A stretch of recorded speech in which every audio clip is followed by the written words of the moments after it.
श्री कृष्ण कहते हैं कि आत्मविश्वास को बढ़ाने का सर्वश्रेष्ठ तरीका जानने से पहले आपको ये चिंतन करना होगा कि आपका आत्मविश्वास दुर्बल होता क्यों है। यदि आपने कारण को खोज लिया तो उपाय भी निकल ही आएगा। मैं आपको बताने जा रहा हूँ वह अमूल्य तरीका जो दुनिया में सर्वश्रेष्ठ मोटिवेशनल स्पीकर के द्वारा बताया गया है। वो मोटिवेशनल स्पीकर हैं स्वयं भगवान श्री कृष्ण, जिन्होंने अवसाद से ग्रसित और युद्ध से विमुख एक महान योद्धा को केवल एक गीत के द्वारा फिर से युद्ध के लिए तैयार कर दिया। सबसे पहले तो आप ये बताइए कि सबसे अधिक आत्मविश्वासी किस उम्र के लोग होते हैं? बच्चे, किशोर, युवा या वृद्ध? मेरे अनुसार बच्चे हमेशा खुश क्यों रहते हैं? क्योंकि वह कोई भी काम करते समय सफलता और असफलता के विषय में विचार नहीं करते। दूसरी बात, वह किसी को प्रभावित करने के लिए कोई काम नहीं करते, ना ही किसी को नाराज करने के लिए। अर्थात बच्चे दूसरों की नजरों से अपने आप को नहीं देखते। ऐसा बेपरवाह अंदाज आपके अंदर भी था जब आप बच्चे थे, लेकिन उसे आपने गवा दिया। फिलहाल आप कुछ बनना चाहते हैं, कुछ दिखाना चाहते हैं, प्रशंसा चाहते हैं और अपमान से डरते हैं। इन चीजों के अलावा और क्या है जो आपके आत्मविश्वास को कम करती है? जरा सोचिए, एक नन्हे बच्चे को एक मंच पर जाने दीजिए और उससे एक कविता सुनाने को कहिए, वो सुना देगा। उसको परवाह नहीं कि आप उसे कोई महान वक्ता मानेंगे या नहीं। उसे मतलब नहीं कि तालियां कितनी बजाई जाएगी। उसने तो ये भी नहीं सोचा होगा कि इस कविता को सुनाने से मुझे क्या लाभ, क्या हानि होगी। लेकिन आप कोई भी काम या कोई चीज की शुरुआत करने से डरते हैं। आत्मविश्वास बढ़ाने के लिए खुद पर यकीन करने का मंत्र जाप कीजिए। आपके आसपास जितने नेगेटिव लोग हैं कहते हैं वो काम तुमसे नहीं हो सकता या वो चीज तुम नहीं पा सकते, तो उनसे दूर हो जाइए। और दूर ना हो सके तो उनके नेगेटिव एनर्जी को खुद के पॉजिटिव में बदल डालिए। मुझे कोई अगर कह भी दे कि मैं ये काम नहीं कर सकता तो मैं उसे चैलेंज समझकर अपना लेता हूँ और करके दिखाता हूँ, चाहे इसके लिए कितना भी समय लगे। धैर्य रखना भी एक बहुत ही बड़ा मंत्र है आत्मविश्वास बढ़ाने के लिए। आत्मविश्वास कभी भी पैदा नहीं किया जा सकता। ऐसा कभी नहीं होगा कि आप एक दिन रात को सोएं और सुबह उठकर आत्मविश्वास आ जाए। चलिए पहले समझते हैं आत्मविश्वास है क्या। आत्मविश्वास का मतलब है खुद पर विश्वास करना। अब स्वयं पर कैसे विश्वास किया जाए, इसको दूसरों के उदाहरण से समझते हैं। मान लीजिए आपका कोई मित्र है जिसको आपने पैसे उधार दिए हैं और 1 महीने के बाद वो आपके पैसे वापस लौटा देता है, और अक्सर ये सिलसिला चलता रहता है। आप उसको पैसे दे भी देते हैं क्योंकि आपको उस पर विश्वास है कि वो लौटा देगा। और इसी तरह हमारा दिमाग एक तरह से उधार लेने वाले बैंक की तरह काम करता है। अगर आपने अपने जीवन में कोई भी रिस्क नहीं लिया और आपको कभी कोई काम में सफलता नहीं मिली तो आप में निश्चित रूप से आत्मविश्वास की कमी होगी, क्योंकि आपके दिमाग को इसकी आदत ही नहीं है।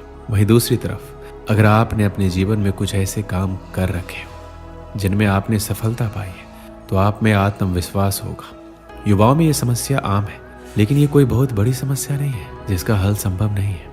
जिस प्रकार रस्सी के आने जाने से कठोर पत्थर पर भी निशान पड़ जाते हैं, उसी प्रकार बार बार अभ्यास करने पर भी मूर्ख व्यक्ति भी एक दिन कुशलता प्राप्त कर लेता है। निरंतर अभ्यास कुशल व्यक्ति को पूर्णतः पारंगत बना देता है। अभ्यास की आवश्यक शारीरिक और मानसिक दोनों कार्यों में समान रूप से बढ़ती है। लोहार, बढ़ई, सुनार, दर्जी, धोबी आदि का अभ्यास साध्य है। दर्जी का पुत्र पहले ही दिन बढ़िया कोट पैंट नहीं सिल सकता। इसी प्रकार कोई भी मैकेनिक इंजीनियर भी अभ्यास के द्वारा ही अपने कार्य में निपुणता प्राप्त करता है। विद्या प्राप्ति के विषय में भी यही बात सत्य है। जिस प्रकार रखे हुए शस्त्र की धार को जंग खा जाती है, उसी प्रकार अभ्यास के अभाव में मनुष्य का ज्ञान कुंठित हो जाता है और विद्या नष्ट हो जाती है। अभ्यास के बल पर मनुष्यों ने विशेष सफलता पाई। एकलव्य ने गुरु के अभाव में धनुर्विद्या में अद्भुत योग्यता प्राप्त की। कालिदास वर्ज मूर्ख थे, परंतु अभ्यास के बल पर संस्कृत के महान कवियों की श्रेणी में विराजमान हुए। वाल्मीकि डाकू से आदि कवि बनने में सफल हुए। ये तो स्पष्ट हो चुका है कि अभ्यास सफलता की कुंजी है, परंतु अभ्यास के कुछ नियम है। अभ्यास निरंतर नियम पूर्वक और समय सीमा में होना चाहिए। यदि एक पहलवान एक दिन में 1000 दंड निकाले और 10 दिन तक एक भी दंड ना निकाले तो इससे कोई लाभ नहीं होगा। अभ्यास निरंतरता के साथ साथ धैर्य भी चाहता है। एक आत्मविश्वासी व्यक्ति वही करता है जो उन्हें सही लगता है, भले ही वह अलोकप्रिय हो। वह अपनी गलतियों को स्वीकार करता है और उनसे सीखता है। जब आप में आत्मविश्वास खोने लगे तो आप अपने आप से बात करें। आप कभी भी आत्मविश्वास महसूस नहीं करेंगे। यदि अगर आपके दिमाग में नकारात्मक विचार चल रहे हैं जो आपको बता रही है कि आप अच्छे नहीं हैं, आप आत्मचर्चा के बारे में सोचें। अपने आप से वैसा ही व्यवहार करें जैसा आप अपने अच्छे दोस्त से करेंगे और अपने आप को खुश करें। आप उन चीज़ों के बारे में सोचें जिनमें आप अच्छे हैं। हर किसी के पास ताकत और प्रतिभा होती है। आपकी ताकत क्या है? ये पहचानना कि आप किस में अच्छे हैं और उन चीज़ों पर निर्माण करने की कोशिश करने से आपको अपनी क्षमताओं में विश्वास पैदा करने में मदद मिलेगी। इसके अलावा कुछ ये भी कहते हैं कि आपको उन कमियों पर काम करना चाहिए जिससे आपको वास्तव में डर लगता है। डर लगना सामान्य है, मगर डर कर किसी काम को करना ही नहीं है। ऐसा सोचकर छोड़ देना उचित नहीं है। यह आपके आत्मविश्वास पर नकारात्मक प्रभाव डालता है। इसलिए ऐसा काम करना चाहिए जो आपको हर दिन डराता हो। किसी और की मदद करना अक्सर हमें अपने बारे में भूलने और हमारे पास जो कुछ भी है उसके लिए आभारी महसूस कराने में सक्षम बनाता है। जब आप किसी और के लिए कुछ अलग करने में सक्षम होते हैं तो अपनी खुद की कमजोरियों पर ध्यान केंद्रित करने के बजाय स्वयं को सलाह देने, सहायता करने या सिखाने के लिए स्वयं सेवक बनिए और आप देखेंगे कि इस प्रक्रिया में आपका आत्मविश्वास अपने आप बढ़ेगा। एक बार की बात है, एक युवक ने स्नातक की पढ़ाई पूरी की। उसमें स्वाभिमान कूट कूट कर भरा था। उसने विश्वविद्यालय की शिक्षा भी अपने श्रम और मेहनत से पैसे जुटाकर पूरी की, लेकिन अब उसके पास कुछ भी पूंजी शेष नहीं थी। पढ़ाई करने के बाद बाहर नौकरी खोजने गया। कई महीनों तक उसे नौकरी नहीं मिली। वह निराश हो गया।